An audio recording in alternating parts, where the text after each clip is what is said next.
Hello and welcome, I'm LeatherMushroom, your hostess with the mostness, and this week the demo we're taking a look at is Skullstone, a classic RPG style dungeon crawler harking back to the days of the Ultima Underworld series and things like Stonekeep from many moons ago.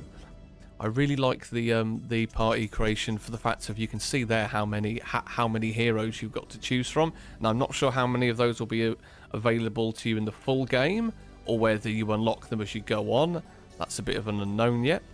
As you can see, when you pick them, you can look at their main attributes, so obviously strength, dexterity, intelligence, endurance and constitution.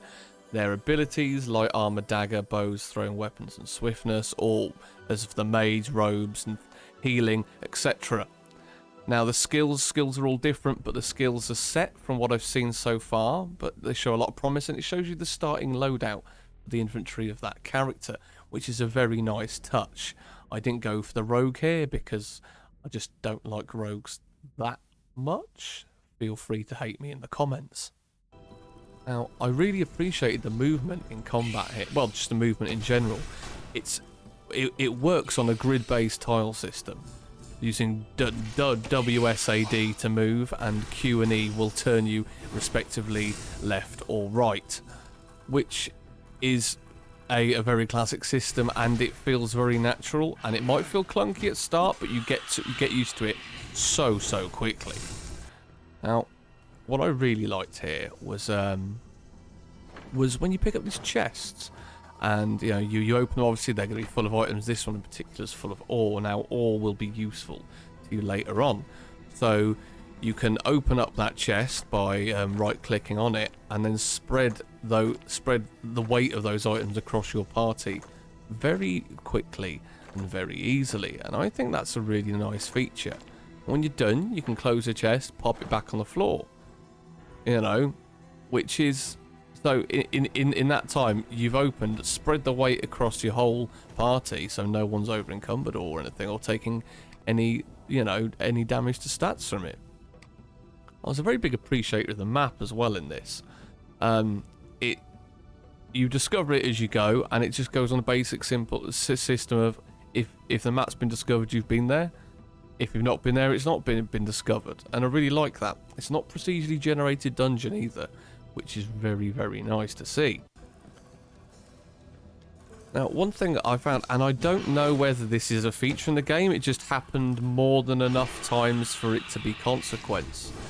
In the fights where I'd taken damage, it would generally always drop a consumable item, like beast guts and entrails, which you do get a tiny boost to your nutrition level from, which I thought was really nice. The music and the sound design is great. I've purposely put the volume up here so you can hear it a lot better, but it's really got a nice feel for kind of each situation, so I'll shut my mouth up and let you listen to the next two soundscapes.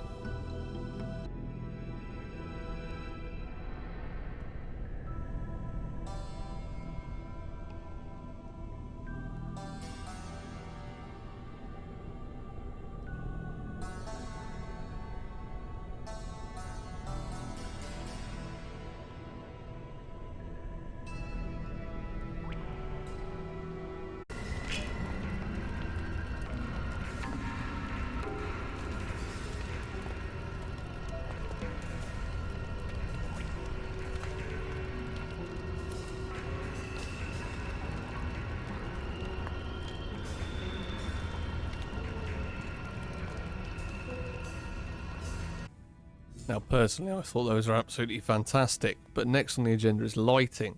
As you can see, obviously, dungeons, mines, it's always going to be dark. There's going to be dark areas where you can't see loot as well, and it doesn't always highlight unless you have certain rogue skills. You can equip torches, and it really adds a really nice light to it. I really enjoyed this torchlight. Obviously, torches don't last forever, and I think in some areas it does clash slightly with the ambient light, but or else you're just turning it on and off all the time. That would be too frustrating. But for the inventory management, again, when you pick up boxes, it's really nice. The inventory management feels I don't know, I think it's native. Yeah, native. It's just it fits. You know, so here I've been moving things around, health potions and stuff, depending on people's skills and on their needs.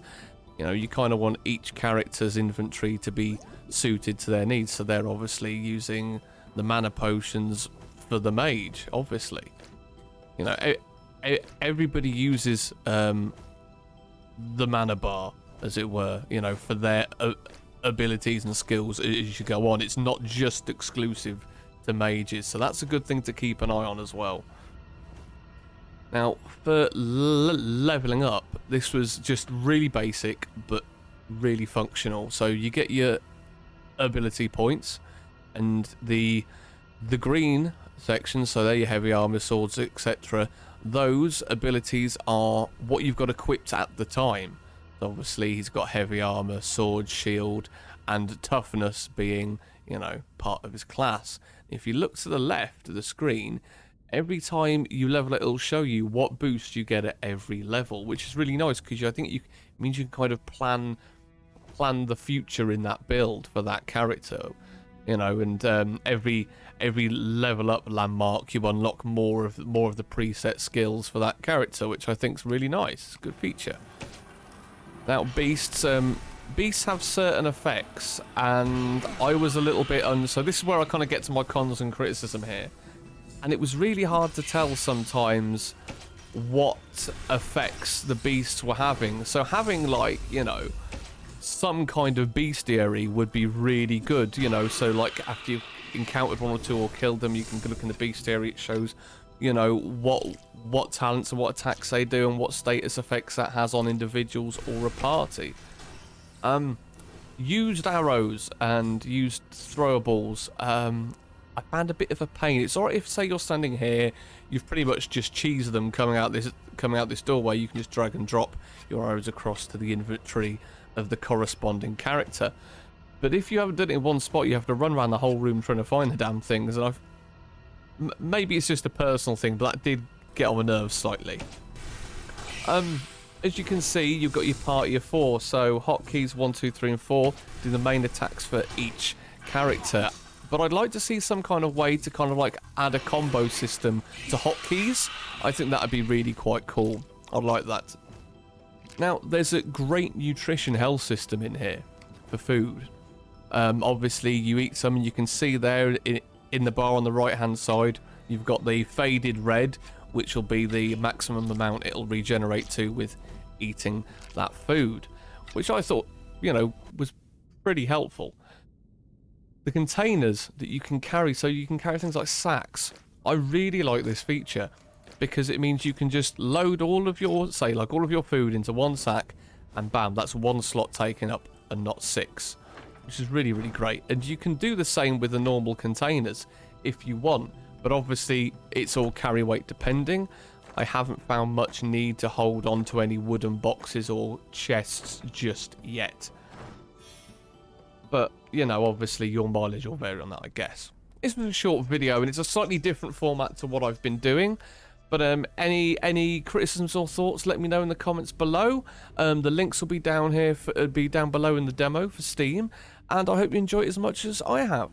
I've been LeatherMushroom, your hostess with the mostest. And please, if you've liked this, please give us a click, give us a subscribe, and I will see you in the near future. Have a wonderful day.